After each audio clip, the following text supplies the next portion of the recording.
Hi, it's me again with Corel Draw Tips and Tricks. I just did a video about this pattern, and I said in that video I think I was going to use the interactive fill tool, and it really made a difference. And I actually found an easier way to do it if you start with this, and if you didn't watch the first one. So we're going to take and we're going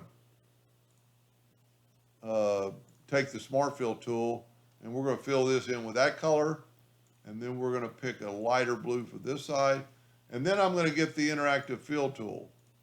And I'm going to go from here, but I'm going to go past it quite a bit so I won't have a line possibly there. Now that's maybe too dark, so I'm going to go this way. And you could actually maybe even put it up and put it down here, get some different looks. And then click off that and grab this one, get the interactive fill tool, do the same thing, maybe even come from that direction. But go past your item, and then you can put your black in there, and then bring this down so it's not quite as dark, and I find that you don't have a line there. Now this thing is 8 inches, but I've still got my nudge factor set on 2, which is fine because I'm going to Control D and move it over that far, and then I can Control D again.